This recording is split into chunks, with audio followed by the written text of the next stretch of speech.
Look at that. Can I have a smile? Can I have a, all right.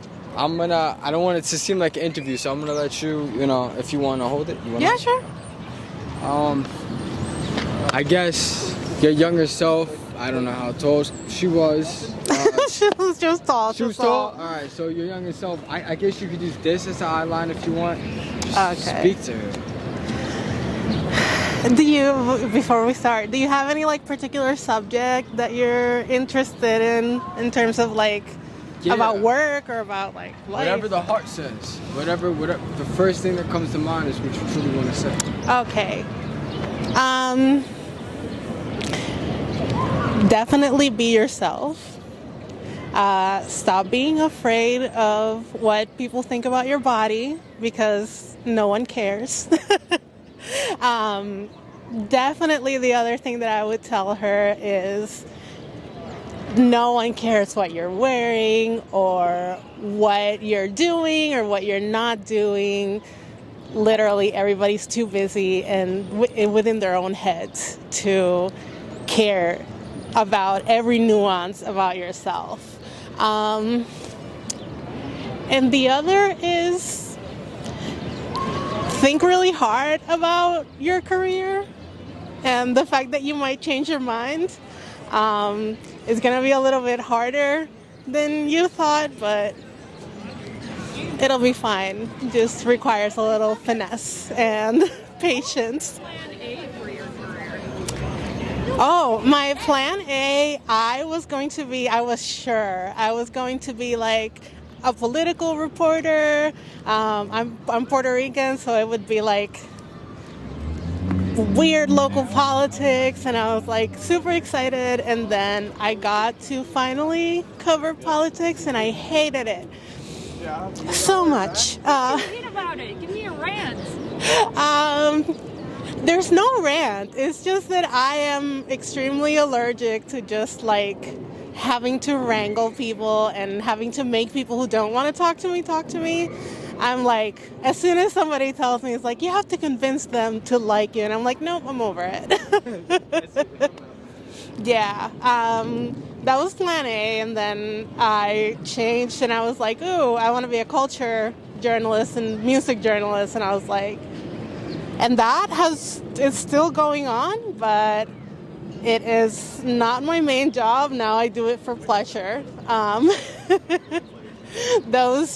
That decade that it was my main job, I can say with all confidence that I was miserable and in the wrong field. Or with the wrong kind of, how do I say it? I had no privilege. So that was realizing that you kind of needed to have money to be able to be a writer. That was something that I was not prepared for, and I still think it's not fair, but yeah, it's not willing to play that game. But you're still writing though, right? I still write. And it's more enjoyable now that you got freedom? It is. That you're doing it for yourself? Definitely. I think that's where a lot of people miss out. They try to like you said, they try to get work in their field of interest, and then it kind of takes out all that love because now they look at it as work. Oh yeah, no, for a good 5 years there, I hated music. I did not listen to it for pleasure at all. And then I was oh, because I based my whole personality around this hobby that I have made my job now. No. Not it, yeah. Freelance, right? Yes. Okay, so tell me, was part of the struggle wrangling people down to give you your money? Definitely. Yeah. Definitely. And also knowing who's funding whatever it is that I'm writing for, because some of the media companies, some projects, some initiatives are funded by crappy people, and you're oh. I won't say the name of the publication. Let's just call them the Schmuffington Post. Okay. They had a job interview where all it was just write the most provocative kind of thing. Yep, that is exactly why Yeah. I am no longer doing that.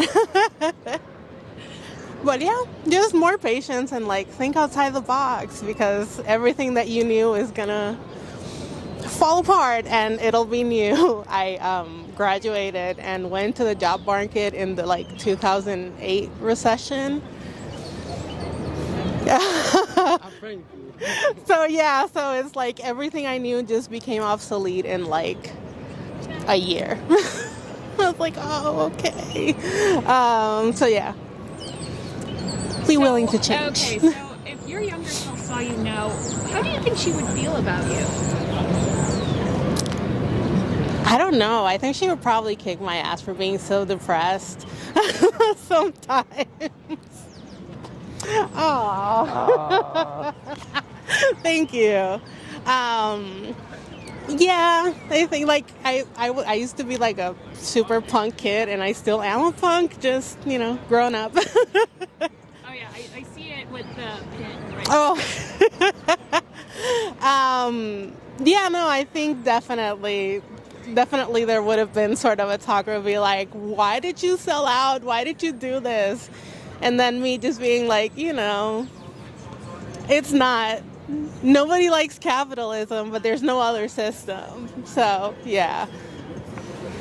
So it's like, get ready to change your perspective if you want to live a happier life. There's going to be a lot of things, and I am pissed off perpetually at this system that we live in.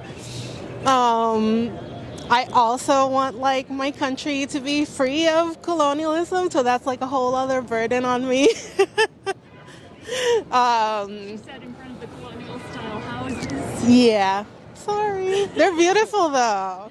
But yeah, it's just that, you're gonna get disappointed. Don't stop fighting for the things that you believe in. You just need to fight them a different way. That's not, so confrontational and angry. Need a little bit more diplomacy. So, yeah. No, I think that question that you just asked was good. All right. For film purposes, when you said fight it a different way, right? Yeah. Can you give like a punch to the camera so I can cut it right there? Like, fight it a different way. Sure. It should Yeah. sort of dominant Into it, hand. just like you're about to punch it.